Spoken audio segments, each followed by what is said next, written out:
Hola a todos, me llamo Charles Indy, soy profesor de Historia y Geografía en el Liceo Francés de San Salvador y en la conferencia de ahora les voy a hablar del Día Nacional Francés, explicar un poquito la historia de este día.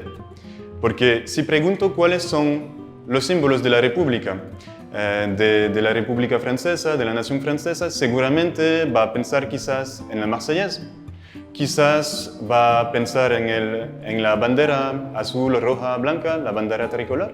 O quizás me podrían responder si yo conozco un símbolo que es el 14 de julio, el Día Nacional Francés. En cambio, no sé si muchos de ustedes conocen la historia de este día. ¿Saben qué se celebra exactamente este día? Para ver eso, tenemos que volver hasta la época de la Revolución Francesa y entender cómo nació ella. Durante el siglo XVIII, las élites literarias y científicas de Europa se interesaban mucho en experimentaciones científicas y políticas. Para ellos, el nuevo motor del modernismo debe estar basado en la razón y pruebas científicas. Este movimiento se llama el movimiento de la Ilustración.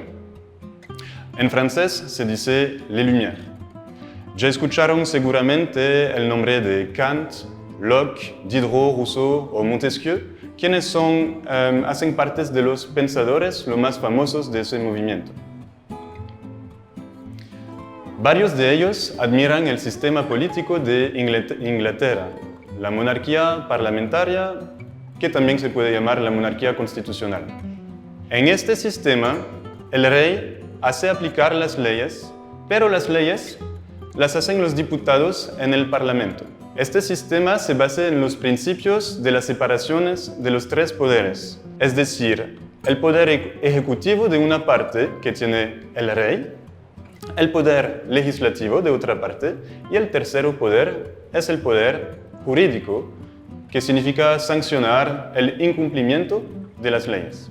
Algunos filósofos como Rousseau son un poquito más extremistas y van más allá. Para ellos, el único sistema político justo es la república, porque se basa en el funcionamiento democrático que garantiza las libertades fundamentales. Justamente en esa época, del otro lado del Océano Atlántico, una alianza de 13 estados quieren imponer una república independiente y libre. Los delegados de 13 colonias americanas adoptaron una declaración de independencia el 4 de julio de 1776 y rompen de manera definitiva con Inglaterra. Thomas Jefferson escribió el preámbulo de esta declaración que se hizo famosa porque quiere garantizar las libertades fundamentales para todos por primera vez en el mundo. Voy a citar un extracto de su texto. Sostenemos como evidentes por sí mismas dichas verdades, que todos los hombres son creados iguales, que son dotados por su Creador de ciertos derechos inalienables, que entre estos están la vida, la libertad y la búsqueda de la felicidad. La guerra de independencia de los Estados Unidos contra Inglaterra duró hasta abril de 1789. Gracias a la determinación de un general francés, Lafayette, y de la habilidad política del embajador de los Estados Unidos, Benjamin Roosevelt, el rey de Francia, Luis XVI, terminara apoyando la guerra de independencia estadounidense y mandara tropas militares.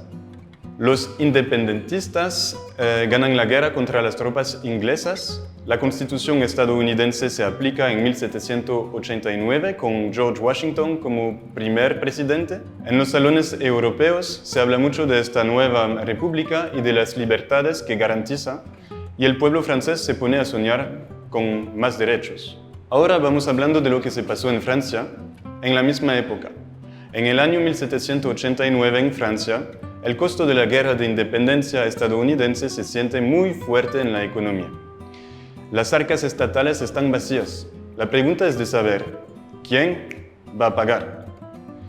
En el sistema francés del viejo régimen, es el tercer estado que tiene que pagar todo. El tercer estado, es decir, los campesinos, los artesanos, los comerciantes. Sin embargo, es la clase más pobre y representa más del 90% de la población.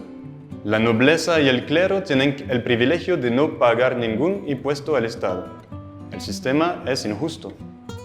El tercer estado quiere inspirarse de lo que pasó en los Estados Unidos de América para cambiar el sistema y abolir los privilegios de la élite más rica.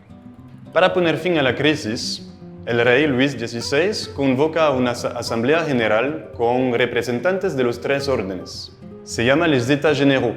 Se podría traducir por estados generales. El tercer estado tiene la impresión de no ser muy escuchado durante esa asamblea y se reúne en otra sala con varios representantes de la nobleza y del clero, quienes están listos a perder sus privilegios y a defender el punto de vista del tercer estado. El 17 de junio del mismo año, esta asamblea se proclama Asamblea Nacional, es decir, que representa a toda la nación, y el 20 de junio afirman no separarse antes de escribir una constitución para Francia. El rey trata de disolver la asamblea, pero no lo logró. El 25 de junio, el rey reconoce el poder de la asamblea como representante de la nación francesa. La revolución empieza. Francia se convierte en una monarquía constitucional, nuevas leyes y adquisiciones sociales se preparan. Del verano francés retenemos 3 fechas que borran el sistema feudal y que son muy importantes. La primera es el 14 de julio con la toma de la Bastilla. La segunda, el 4 de agosto, con el voto de la abolición de los privilegios de la nobleza y del clero. Y la tercera es el 26 de agosto, con la proclamación de la Declaración de los Derechos Humanos y Ciudadanos. Acabamos de explicar cómo nació la Revolución Francesa y hemos mencionado el 14 de julio de 1789 con la toma de la Bastilla, una fortaleza de París. Este evento es muy conocido en el mundo. Para referirse al Día Nacional francés, los estadounidenses dicen, por ejemplo, Bastille Day. Seguramente es este día que celebra el Día Nacional francés, ¿verdad? Bueno, volvemos a ver qué pasó este día y por qué el pueblo parisino quería tomar esta fortaleza. Ya lo dijimos, el verano 1789 conoce un contexto de crisis y de revolución. Por la crisis económica, el precio del pan en Francia es muy alto. El rey Luis XVI despidió el 12 de julio su popular Ministerio de la Economía que se llama Necker. El mismo día, una reunión en la Tuileries se reprime en la sangre. Por la revolución, el pueblo está agitado, tenso. Los rumores circulan. El rey quiere evacuar a los diputados del Estado generales, se dice, con ayuda de las Fuerzas Armadas. Es cierto que alrededor de París ya se encuentran varios militares alemanes y suizos listos a obedecer a los órdenes del rey. Pero adentro de la capital, el Comité Permanente de Electores del Ayuntamiento, una organización insurreccional, también preparó una armada urbana de 48.000 hombres. Esta armada ni es profesional ni tiene armas de fuego. Ahí es el problema. El 14 de julio, en la mañana, delegados de este comité, con su armada, piden al gobernador de los Inválidos, que es un hospital militar, de darles las armas que están almacenadas ahí. Él rechaza la demanda. Los insurrectos deciden tomar los inválidos por la fuerza, pero no tienen que combatir. Los militares del hospital no quieren defenderse. Al contrario, entienden las reivindicaciones del pueblo, ya que varios de ellos participaron en la guerra de independencia de los Estados Unidos. A las 10 de la mañana, el pueblo parisino agarra algunos 40.000 fusiles, 12 cañones, pero todavía hay un problema. Por precaución, el stock de pólvora y de balas ha sido movido en un lugar más seguro. ¿Lo adivinaron? En la Bastilla. Los insurrectos difunden la palabra «todos a la Bastilla». La Bastilla es una cárcel que tiene la reputación de estar impenetrable. El edificio simboliza al arbitrario real, es decir, el poder absoluto del rey en todos los dominios: justicia, política, legislación, etc. El edificio está custodiado por 82 veteranos militares y 33 guardias suizos. Pero en este día del 14 de julio, más que todo, es la pólvora y las municiones que interesan a los revolucionarios parisinos. A las 10:30 de la mañana, 3 delegados del Comité Permanente de Electores tratan de negociar una entrada pacífica en la Bastilla. El gobernador de esa época se llama Bernard-René Jourdan de Launay. La entrevista se lleva a cabo cordialmente. Los representantes exigen que el gobernador remueva los cañones que amenazan a los miles de revolucionarios que esperan afuera de la fortaleza. Launay toma su tiempo e invita a los delegados a almorzar. Paradójicamente, cuando más avanzan las negociaciones, más se ponen tensos los revolucionarios. Algunos se ponen a pensar que los delegados fueron hechos prisioneros y mandan una segunda delegación. No debemos olvidar que algunos días antes, 200 personas del barrio vecino de Saint-Antoine encontraron la muerte en las insurrecciones. A la 1:30 se escucha una detonación. Los revolucionarios piensan que Launay, el gobernador, dio la orden de disparar al pueblo y asaltan a la Bastilla. Aunque los atacantes lograron penetrar en el primer pasillo, 98 atacantes encontraron la muerte. Los insurrectas mandan a una tercera y después a una cuarta delegación, pero el gobernador duda a tomar una decisión entre defenderse o rendirse. A las 3:30 llegan 61 soldados de la Guardia Francesa a la Bastilla. Los soldados tenían que ayudar a defender la Bastilla. Pero al final se dejan convencer por los insurrectos y dirigen 5 cañones hacia la Bastilla. Launay ya no tiene otra opción. Ondea una bandera blanca desde arriba de una torre es la señal de la rendición. Los atacantes piden que se bajen los puentes de la fortaleza, agarran a la pólvora, a las balas. También buscan liberar a los prisioneros, a quienes creen que son numerosos. Es una consternación. En definitiva, la inmensa fortaleza tiene solamente 7 cautivos. Launay y sus oficiales son capturados. La promesa de no dañarlos no se cumple. Son masacrados por patadas, balas y sus cabezas terminan cortadas. La escena macabra marca fuertemente los espíritus. El 14 de julio, el rey Luis XVI escribió en su diario personal: nada. Ese día su campaña de caza no produjo nada. Fue solamente el día siguiente, el 15 de julio, que se enteró de la toma de la Bastilla. Su diálogo con el duque de la Rochefoucauld-Liancourt se mantuvo famoso. ¿Es una revuelta?, preguntó el rey. No, señor, es una revolución, respondió el duque. En Francia y en Europa, la captura de la Bastilla ha tenido un impacto rotundo. La caída de esta fortaleza parece indicar la debilidad del poder real y la extrema agitación de los parisinos. Por el momento, la población sigue siendo fiel a su rey, pero ¿hasta cuándo? Acabamos de contar un 14 de julio muy importante en la historia francesa, pero no era el único 14 de julio importante. Un año después, en 1790, un evento va a reunir más de 300.000 personas en el Campo de Marte en París, en un ambiente alegre y entusiasta. Hoy en día este evento está bastante olvidado, pero sí tenía mucha importancia en el tiempo de la Revolución. ¿Qué pasó ese 14 de julio de 1790 que se celebró? Vamos a contar los hechos. El día después de los eventos revolucionarios del 14 de julio de 1789, Lafayette reorganiza las milicias parisinas revolucionarias en una nueva fuerza armada. Se llama la Guardia Nacional. Su objetivo es terminar con las insurrecciones, pero también mantener a una fuerza armada civil que pueda, en caso, encontrar las tropas reales para defender los logros de la revolución.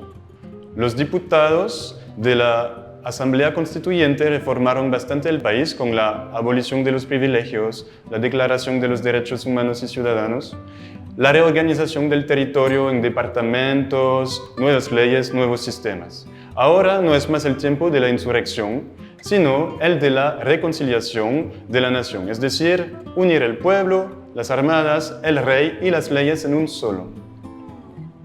En el año 1790, varias fiestas y eventos espontáneos civiles ocurren en los departamentos franceses. Estos eventos dan la idea a los diputados de la Asamblea y a Lafayette de organizar una gran fiesta en el Campo de Marte. La fecha del Día de la Federación está elegida por Lafayette justo un año después de la toma de la Bastilla, ya que el evento se vuelve simbólico. Los federados, es decir, los soldados de las guardias departamentales, son numerosos, más de 100.000 en total.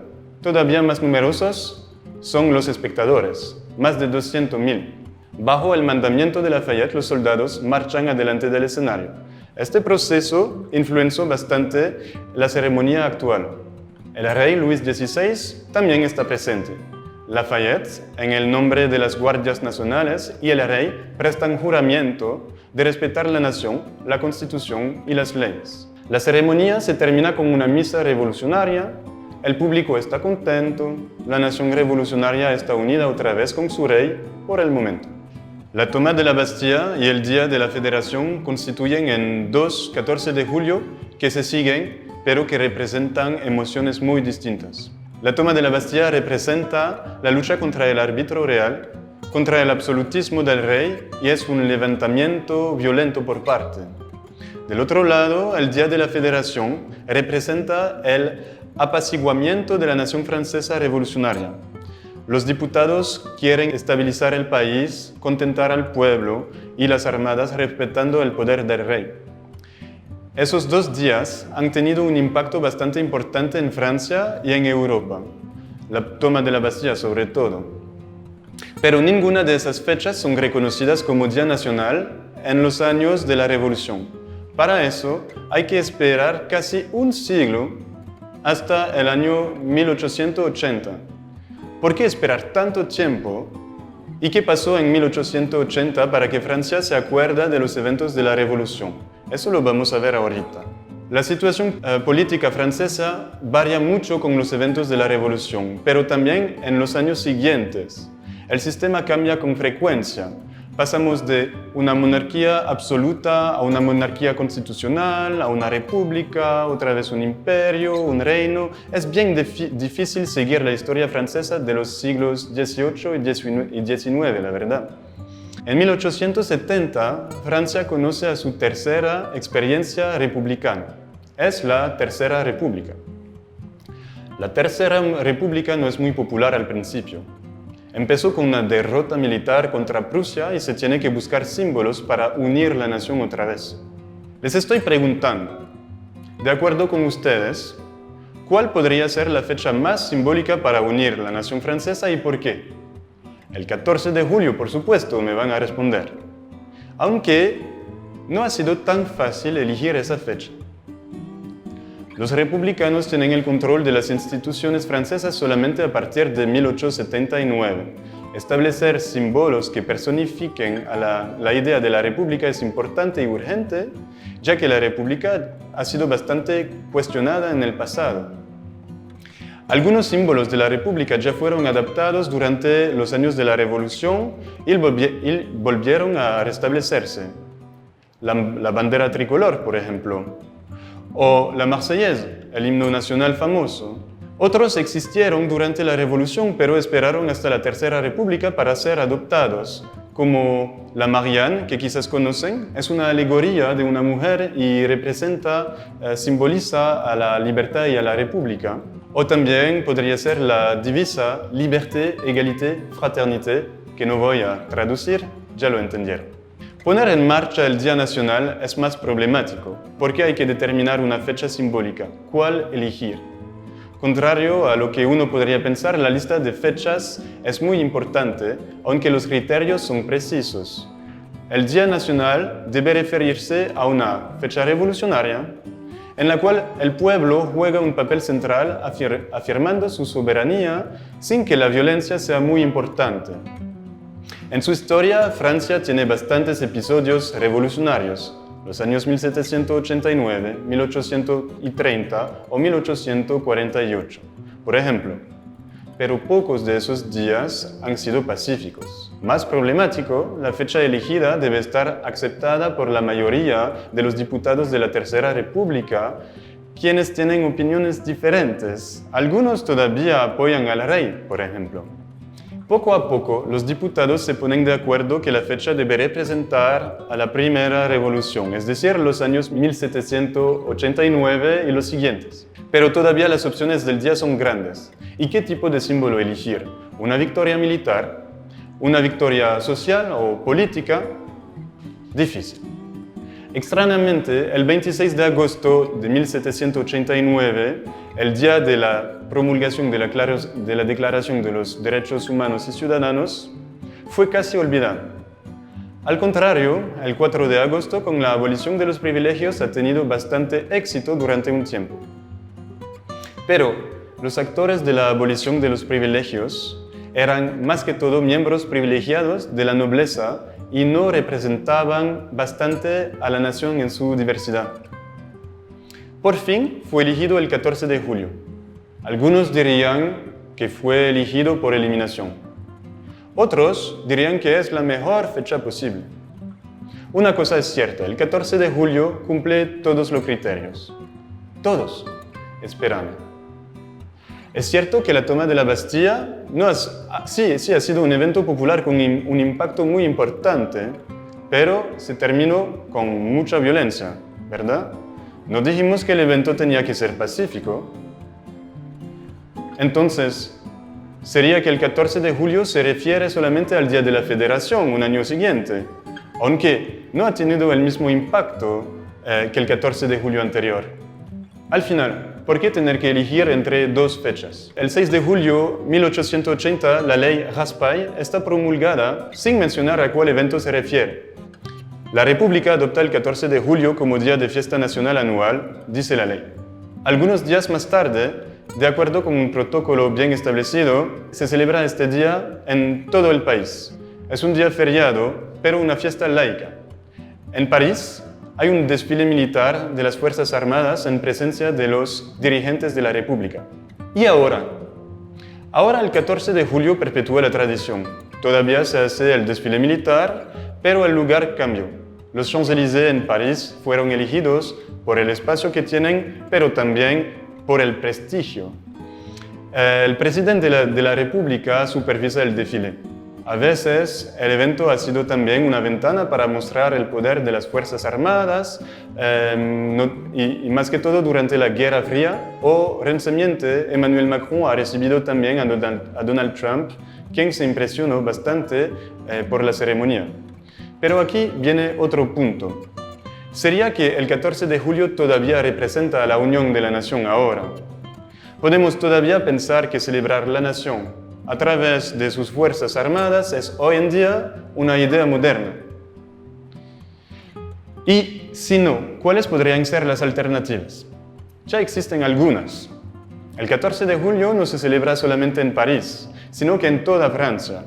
Y al principio de la noche, que viene bien tarde, tipo 10 de la noche, empiezan los fuegos artificiales en casi todos los municipios de Francia. Generalmente, siguen la música, los bailes y la gente aprovecha el día para reunirse y hacer la fiesta. Sin embargo, el 14 de julio de este año va a ser diferente, por razón de pandemia. El desfile militar se hará en un lugar diferente, con pocas tropas terrestres, pero las tropas aéreas serán resaltadas. De toda forma, el desfile seguramente no es lo más importante, más que todo este año. Más importante me parece unir la gente y más que todo la gente vulnerable o en situación de aislamiento. La fecha del 14 de julio como Día Nacional Francés no siempre ha sido una evidencia. Corresponde en una fecha elegida como un buen compromiso para conmemorar los eventos de la Revolución Francesa y la acción del pueblo. También corresponde a las ideologías de la Tercera República, que estaba en busca de símbolos para unir el pueblo francés y volverse más popular.